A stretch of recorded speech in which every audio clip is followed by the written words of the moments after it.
Hello everyone. Today we'll discuss the solutions of immunology BZY 8141 का जून 2023 का paper. So let us begin with the solution. The first question is the fill-ups. Diphtheria toxin is an diphtheria के जो toxins होते हैं वो exotoxins होते हैं. Term complement was coined by Paul Ehrlich. Sebum जो होता है जो हमारे oil glands होते हैं वो microbial growth को prevent करते हैं due to its low pH. Acute inflammation में जो main cell involved होते हैं those are neutrophils. Anti-tetanus antibodies की production जो है वो स्टिमुलेट होती है कौन से वैक्सीन से, टॉक्सॉइड वैक्सीन से. In the case of toxins obviously longer lag phase हमें किसमें देखने के लिए मिलता है, प्राइमरी इम्यून रिस्पॉन्स में. Dash antibody predominates the blood during secondary response. Secondary response के टाइम पे जो एंटीबॉडीज डोमिनेट करती हैं वो होती है IgG. Whereas primary response के टाइम पे जो इम्यूनो एंटीबॉडीज प्रीडोमिनेट करती हैं वो होती है IgM. Primary stage of tumour की जो सबसे बिगनिंग स्टेज होती है उसको हम बोलते हैं benign tumour. Which oncoprotein is abundant in the fetus? That is AFP alpha fetoprotein. The practice of inoculation of dried pustules. Dried pustules में से smallpox के टाइम पे जब वैक्सीनेशन बना था उससे पहले उन्होंने pustules में से जो पास या जो भी फ्लूइड निकल रहा था उसको दूसरे ऑर्गेनिजम्स के अंदर इनोक्यूलेट करा था. And this process was known as variolation. The next question is difference between the followings. The first one is B cell and T cell. तो बी सेल और टी सेल का मतलब सिंपली होता है T lymphocyte and B lymphocyte. अगर आपने sales of immune system के बारे में पढ़ा है, I have also posted many videos on immunology, तो वहाँ पे आपने देखा होगा कि जो टी सेल्स होते हैं mainly responsible for sale mediated immunity. ये 4 टाइप के होते हैं, हेल्पर होते हैं, मेमोरी होते हैं and more. It defends the body against all pathogens. ये बॉडी को सारे पैथोजन से प्रोटेक्ट करते हैं. ये रिएक्ट करते हैं ट्रांसप्लांट में. जब भी कोई ट्रांसप्लांट रिजेक्ट होता है तो वहाँ पे ज़्यादातर cell mediated immune response generate होता है. It provides immunity against cancer also. In cell mediated immunity the cytotoxic T cells directly attack invading antigens. और यहाँ पे एक और पॉइंट होता है कि ये जो होते हैं ये मैच्योर होते हैं थाइमस में, इसीलिए they are named as T cells. Whereas अगर हम बी सेल्स की बात करें तो बी सेल्स मैच्योर होते हैं बोन मैरो में. ठीक है जी. तो बी सेल्स प्रोवाइड करते हैं antibody mediated immunity. They produce antibodies जो हमारे बॉडी फ्लूइड स्पेशली लिम्फ के अंदर सर्कुलेट करती हैं. It defend the body against viruses and bacterias mainly.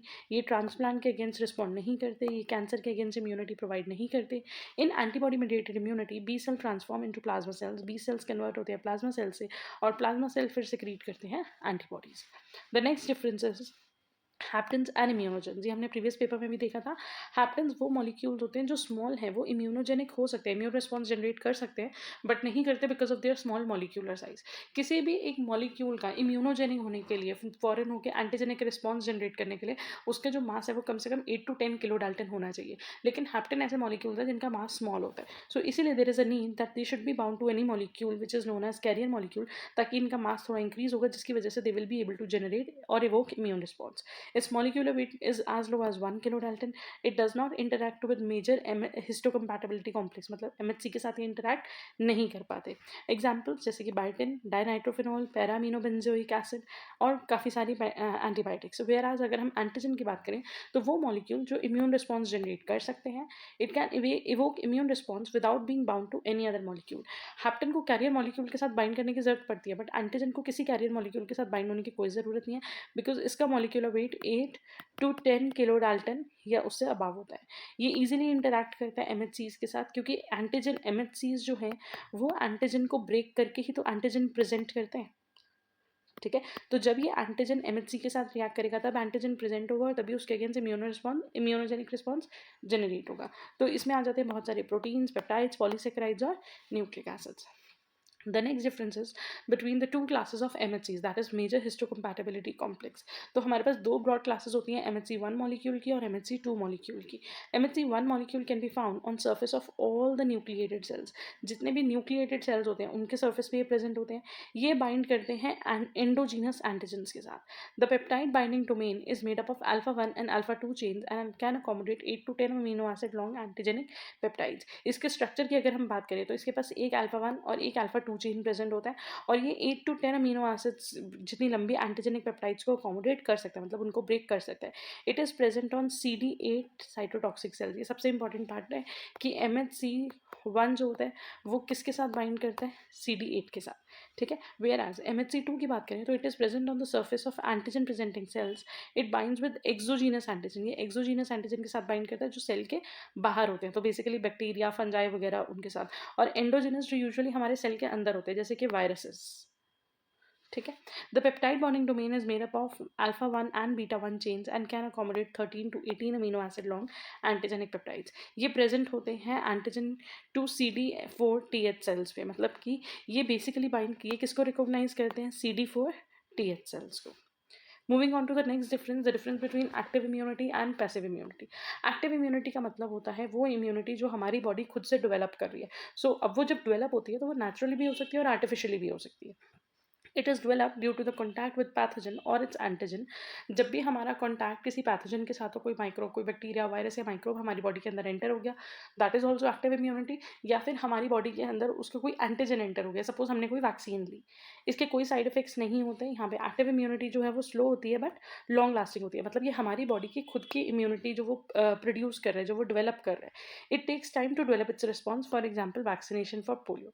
Where as passive immunity का मतलब है रेडीमेड इम्यूनिटी. हमारी बॉडी एंटीबॉडीज खुद से प्रोड्यूस नहीं कर रही, रादर हमने एंटीबॉडीज अपनी बॉडी में इंजेक्ट करवा ली. तो पैसिव का मतलब होता है विदाउट स्पेंडिंग एनर्जी. तो यहाँ पे हमारी बॉडी अपनी तरफ से कोई काम नहीं कर रही. To remember, you can remember in such a way that it is develop and readymade antibodies are injected into a body. It may cause reaction. ये फास्ट है क्योंकि अब हमारी बॉडी को एंटीबॉडीज अभी वो प्रोड्यूस नहीं करनी, उसको ऑलरेडी बनी बनाई एंटीबॉडीज मिल गई हैं to create an immune response. And last only for few days. ये सिर्फ फ्यू डेज के लिए लास्ट करती है. तब तक हमारी बॉडी के मेमोरी सेल्स और मेमोरी फंक्शन के थ्रू डिफरेंट एंटीबॉडीज बन जाती. It is use when the immune response has to be faster, administration of tetanus, antitoxins etcetera. So देखते हैं नेक्स्ट क्वेश्चन क्या है. तो बी सेल टी सेल का डिफरेंस हो गया, हैप्टेन इम्यूनोजन हो गए, MHC class 1 and class 2 molecule हो गया, एक्टिव एंड पैसिव इम्यूनिटी हो गया. Now is positive selection with thymus and negative selection with thymus. Okay, talking about positive and negative selection. तो बेटा देखो, जो टी सेल्स होते हैं ना, वो बनते कहाँ हैं? बोन मैरो में. लेकिन मेच्योर कहाँ पे होते हैं? थाइमस में. तो मतलब कि जो इमेच्योर सेल्स हैं, जब वो थाइमस के अंदर एंटर होंगे तो थाइमस के अंदर एक मैकेनिज्म होना चाहिए सिलेक्शन का कि कौन से सेल्स सही हैं और कौन से सेल्स गलत है. जो सेल्स सही हैं वो सिलेक्ट होंगे और वो डेवलप होकर मेच्योर बन जाएंगे. वेयर एज जो सेल्स सही नहीं हैं, जिनमें कोई डिफेक्ट है और कोई इशू है, उन cell they will undergo cell death और एपोप्टोसिस.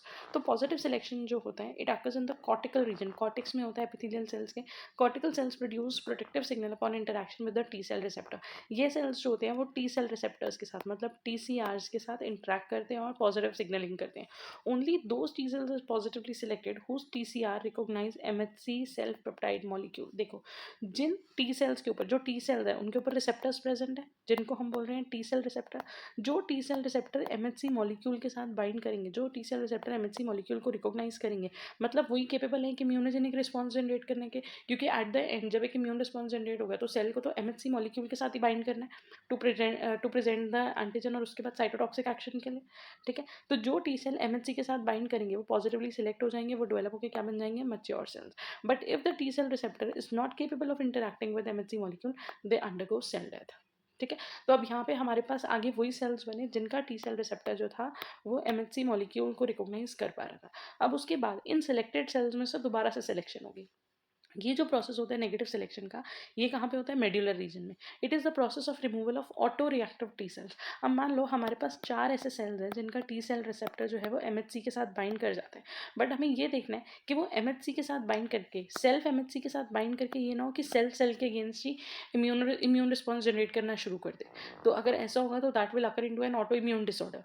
ठीक है. So it is a process of removal of self reactive T cells. तो जो हमारे सेल्फ रिएक्टिव टी सेल्स हैं, यहाँ पे उनको रिमूव करना चाह रहे हैं. Only T cells is eliminated whose TCRs react strongly with self peptide MHC molecule. जिनके TCR अपने ही, मतलब कि सेल्फ MHC मॉलिक्यूल के अगेंस्ट इम्यून रिस्पॉन्स इवोक करने की ट्राई करेंगे, उन TCR को हम नेगेटिवली सिलेक्ट कर लेंगे, मतलब they will undergo apoptosis. Moving on to the next question. Write the various steps in the establishment of bacterial infection. तो बैक्टीरियल इन्फेक्शन के टाइम पे अलग अलग स्टेप्स क्या होते हैं? बैक्टीरियल इन्फेक्शन के टाइम पे सबसे पहला इन्वेजन बाय बैक्टीरिया. बैक्टीरिया ने हमारी बॉडी के अंदर इन्वेड करा, अटैक करा. Attachment of bacteria to host cell. अब बैक्टीरिया जो है वो होस्ट सेल से अटैच हो जाता है थ्रू डिफरेंट मीन्स. उसके बाद बैक्टीरियल प्रोलिफरेशन, मतलब कि वो डिवाइड करेगा and they will increase in number. उनका जो नंबर है वो इंक्रीज होना शुरू हो जाएगा. Invasion of tissues to the host. अब जब उनका नंबर इंक्रीज हो गया, दे विल स्टार्ट माइग्रेटिंग, या हम बोल सकते हैं they will start spreading and now they will invade different organs. वो हमारे डिफरेंट टिश्यूज या ऑर्गन्स को अटैक करके उनको भी डिजीज कर देंगे. डैमेज टू होस्ट टिश्यूज विया टॉक्सिन. जिन टिश्यूज के अंदर या ऑर्गन्स के अंदर वो एंटर हुए, वहाँ पे अपसे बैक्टीरियल टॉक्सिन्स की वजह से they will cause certain damage. So the 5 basic steps are invasion by bacteria, then the bacteria attach to the host cell, then the bacteria undergo proliferation, then when they increase in number they invade into more of the tissues and organs, and they will cause damage to those tissues and organs through their toxins. The next question is explain the neutralization mechanism of bacteria by antibodies. Antibodies कैसे help करती हैं किसी भी bacteria को ख़त्म करने में, neutralise करने में. सो जो भी न्यूट्रलाइजेशन रिएक्शन है, एक्टिवेटेड बी सेल्स जो है वो एंटीबॉडीज प्रोड्यूस करेंगे, और ये एंटीबॉडी हमें प्रोटेक्ट करेगी पैथोजन के थ्रू, पैथोजन से, which will be a bacteria और अ फंजाई. तो सबसे पहला स्टेप है neutralization, where antibodies bind to the pathogen and block receptors use to gain entry into the host cell. वो इस पैथोजन के साथ बाइंड करेंगी और ऐसे रिसेप्टर्स को ब्लॉक करेंगे जो अलाउ कर रहे थे इन पैथोजन को हमारी बॉडी के अंदर एंटर करने से, ताकि और बैक्टीरिया या और माइक्रोब हमारी बॉडी के अंदर एंटर ना हो सके. नाउ अब जो एंटर हो चुके हैं हमारी बॉडी के अंदर, उनको कैसे किल करना है, उनको कैसे खत्म करना है. The second process is opsonization. Opsonization का मतलब होता है प्रोग्राम्ड सेल डेथ, मतलब उस बैक्टीरियल सेल की, उस फॉरेन सेल की डेथ करनी है, और वो भी एक प्रोग्राम्ड वे में. So where they take the pathogen more susceptible to phagocytosis. मतलब क्या करते हैं, उस पैथोजन के ऊपर कुछ ऐसे मॉलिक्यूल्स, कुछ ऐसे केमिकल्स बाइंड करते हैं, कुछ ऐसी सिग्नलिंग करते हैं जिसकी वजह से उस सेल का, उस बैक्टीरिया का फैगोसाइटोसिस हो जाए. Next process is complement fixation, where they bind to the pathogens and the resulting complex initiates a complement cascade causing cell lysis. जब ये पैथोजन के साथ बाइंड कर जाते हैं, जैसे मान लो कोई भी एक बी सेल या कोई भी एक टी सेल मान लो किसी पैथोजन के साथ बाइंड कर गया, तो साथ के साथ हमारे ब्लड के अंदर, हमारे जो बॉडी फ्लूइड है उसके अंदर कॉम्प्लीमेंट प्रोटीन्स भी एक्टिवेट हो जाएंगे. कॉम्प्लीमेंट प्रोटीन्स में भी एक कैस्केड ऑफ इवेंट होगा. अगर आपने पढ़ा हो, अपने कॉम्प्लीमेंट सिस्टम के बारे में पढ़ा है कि कैसे कैसे कैसे वन आफ्टर द अदर कौन से प्रोटीन्स एक्टिवेट होते हैं, and eventually they will lead to cell lysis. इसके अलावा एक तरीका होता है कॉम्प्लीमेंट. देखो अब न्यूट्रलाइजेशन में ये चारों चीज़ें अलग अलग तरीके से काम कर रही हैं. एक प्रोसेस हुआ जहाँ पे बैक्टीरिया को बॉडी के अंदर उसकी और एंट्री को ब्लॉक करा गया. दूसरा, जो बैक्टीरियाज प्रेजेंट है उनको मार्क करा गया सो दैट उनका फैगोसाइटोसिस हो सके. उसके अलावा जिनका फैगोसाइटोसिस नहीं हो पा रहा है, या उसके अलावा जो सेल्स हैं, कॉम्प्लीमेंट प्रोटीन्स एक्टिवेट हो जाते हैं और सेल लाइसिस करना शुरू कर देते हैं. प्लस यहाँ पे कुछ, अब ऑब्वियसली जब टी सेल्स काम कर रहे हैं तो बी सेल्स भी काम कर रहे हैं, और जब बी सेल्स काम कर रहे हैं तो बी सेल्स क्या प्रोड्यूस कर रहे हैं, एंटीबॉडी. वो एंटीबॉडी बाइंड करेगी इस एंटीजन के साथ और बन जाएगा एंटीजन एंड एंटीबॉडी कॉम्प्लेक्स. और अब इस एंटीजन एंटीबॉडी कॉम्प्लेक्स के अगेंस्ट भी हमारी बॉडी जो है वो एक इम्यून रिस्पॉन्स एक्ट करेगी, ताकि ये भी बॉडी से डिस्ट्रॉय हो सके. Antibody dependent cell mediated cytotoxicity, where they assist immune cells in recognizing and killing antibody coated target pathogens through cytotoxic T cells and natural killer cells. तो जो भी एंटीबॉडी कोटेड पैथोजेंस है, जिन bacteria पे antibody attach हो चुकी है, अब वो और ससेप्टेबल हो जाएंगे through cytotoxic T cells and natural killer cells, और वो इजीली किल होंगे. This phenomena has immense therapeutic potential. So antibodies can bind to pathogen. तो बेसिकली एंटीबॉडी पैथोजन के साथ बाइंड कर रही है, ब्लॉक कर रही है होस्ट सेल रिसेप्टर्स को, ताकि और बैक्टीरिया एंटर ना हो सके. इसको बोलेंगे न्यूट्रलाइजेशन. उसके अलावा मेकिंग द एंटीजन, जो पैथोजन है उसको ससेप्टेबल बना रही है फैगोसाइटोसिस के. The antigen antibody complex initiate करेगा एक कैस्केड इवेंट जो कॉज करेगा cell lysis, which is complement fixation. उसके अलावा antibody coated target pathogens can be destroyed by using cytotoxic T cells and natural killer cells. The antibodies initiate either of these responses depending upon the antigen specificity and the immunoglobulin isotype involve. तो ये चार processes जो होते हैं, अब इनमें से different organism, different bacteria के टाइम पे डिफरेंट प्रोसेसेस होते हैं. कहीं पे सिर्फ ऑप्सोनाइजेशन होगा, कहीं पे सिर्फ एडीसीसी होगा, कहीं पे सिर्फ कॉम्प्लीमेंट होगा, या फिर कहीं पे दो या दो से ज़्यादा प्रोसेस एक साथ काम करेंगे. These mechanisms eliminate the pathogen by inducing phagocytosis, causing destruction of the pathogen antibody complexes and disintegrated the pathogen cell membrane. तो at the end हो क्या रहा है, चाहे वो phagocytosis हुआ, चाहे वो opsonization मतलब सॉरी phagocytosis हुआ, चाहे वो complement proteins एक्टिवेट हुए, या एंटीबॉडी ने उस सेल को मार्क करा, एट द एंड वो सेल जो है वो साइटोटॉक्सिक टी सेल्स की हेल्प से वो सेल किल हो रहा है, उसकी मेम्ब्रेन को डिसइंटीग्रेट कर देते हैं, ताकि उसकी मेम्ब्रेन ब्रेक होगी तो वो सेल डिस्ट्रक्ट हो जाएगा. Neutralization is a very effective means of protection against infection. These are antigen-antibody reaction that reduces the damaging effect of the pathogens. So moving on to the next question, describe the structure of bone marrow with a neat and well-labeled diagram. Bone marrow is a soft, spongy and highly vascular tissue found in the medullary cavity of bone. Bone marrow मतलब कि जो bone के अंदर की cavity होती है. Suppose if it is a bone, तो bone के अंदर के मेडुला रीजन में जो कैविटी होती है उसको बोलते हैं बोन मैरो। वहाँ पे बहुत ही सॉफ्ट होता है, स्पॉन्जी होता है, हाईली वैस्कुलर, मतलब कि it is richly supplied with the blood vessel. In humans it is primarily located in the regions like ribs, vertebrae, sternum and bones of the pelvis, मतलब कि जो हमारी बिग बोन्स या heavy bones होती हैं उनमें प्रेजेंट होता है, प्लस हमारे वर्टेब्रे में। In adults this site is responsible for production of RBCs and this process is known as haematopoiesis. Bone marrow में सबसे इंपॉर्टेंट काम क्या हो रहा है? हेमाटोपोइसिस। हमारी बॉडी के जितने भी ब्लड सेल्स हैं वो सारे फॉर्म कहाँ पे हो रहे हैं? बोन मैरो में। तो अगर बात करें स्ट्रक्चर ऑफ बोन मैरो की, bone marrow can be divided into two components as a part और parts. The first one is red marrow, एक होता है red marrow, and the second one is yellow marrow. Red marrow basically वो region है जहाँ पे formation of blood cells हो रहा है, दैट इज हेमाटोपोइसिस हो रहा है, formation of blood cells, and also to remove the old cells from circulation. This part of bone consists of hematopoietic stem cells. यहाँ पे क्या present होता है? Hematopoietic stem cells, और वो फिर further आगे की lineages बनाता है, which we have studied in hematopoiesis. These cells in later stages divide into RBCs, WBCs and platelets, जो कि already हम hematopoiesis में पढ़ चुके हैं। और अगर हम बात करें अब येलो मैरो की, yellow marrow is predominantly found in soft bone region which is known as spongy bone. This part of bone marrow is known vascular and consists primarily of fat cells. तो अगर आप diagram में देखो, this is a red marrow part, red है that mean यहाँ haematopoiesis हो रहे हैं, ये येलो पार्ट है दैट मीन यहाँ पे फैट सेल्स प्रेजेंट है। दो it possesses haematopoietic tissue but it is physiologically inactive. यहाँ पे हेमाटोपोइटिक येलो रीजन में हेमाटोपोइटिक सेल्स प्रेजेंट होते हैं बट वो फंक्शनल नहीं होते, वो एक्टिवेटेड नहीं होते, क्योंकि इसीलिए वो येलो पार्ट है। अगर वहाँ पे हेमाटोपोइटिक सेल्स एक्टिवेट होते तो दैट मीन्स हेमाटोपोइसिस हो रहा होता, which means formation of blood हो रही होती, so it could be red region. अगर हम बात करें इसके माइक्रोस्कोपिक ऑब्जर्वेशन की, माइक्रोस्कोपिक स्ट्रक्चर की of the bone marrow depicts hematopoietic tissue islands and adipose tissue surrounded by vascular sinuses with the meshwork of trabecular bone. So basically अगर हमें यहाँ पे देखें, हमें हेमाटोपोइटिक टिश्यू का आइलैंड मिल रहा है, मतलब अगर आप यहाँ पे देखो मेनली ये सारे हेमाटोपोइटिक सेल्स हैं, चाहे वो आरबीसीज हो, lymphoblast, erythroblast, neutrophil, myeloid, megakaryocyte, macrophyte, तो ये जितना भी रीजन है all this is haematopoietic cells. Whereas जो हमारे फैट सेल्स हैं वो सिर्फ कुछ ही जगह पे प्रेजेंट है, यहाँ पे, ठीक है, और इसके बीच में साइनसेस प्रेजेंट है, साइनसेस मतलब कि कैविटीज प्रेजेंट है, ठीक है जी। So adipose tissue surrounded by vascular sinuses within a meshwork of trabecular bone. और यहाँ पे अगर हम यहाँ पे देखें तो हमें mesh of trabecular bone meal रहा है, मतलब कि क्योंकि ये बोन है तो यहाँ पे हमें बोन के कॉम्प्लेक्सेस भी मिलेंगे। Structurally bone marrow can be divided in vascular and non vascular region that is composed of both cellular and non cellular components. तो यहाँ पे सेल्युलर कंपोनेंट्स भी प्रेजेंट है, जैसे कि हेमाटोपोइटिक सेल्स, जैसे कि फैट सेल्स, और उसके अलावा नॉन वैस्कुलर चीज़ें या नॉन सेल्युलर चीज़ें भी प्रेजेंट हैं। The non vascular that means the peripheral region is known for haematopoiesis which is rich in cells of various lineages and stages of maturity. जो non vascular part है, मतलब कि जहाँ पे ब्लड की सप्लाई नहीं हो रही, या फिर हम कहें कि पेरिफेरल पार्ट है, वहाँ पे हेमाटोपोइसिस हो रहा है। The cells and tissues that are commonly found in this region include fat cells, collagen, fibroblast, dendritic and bony tissues.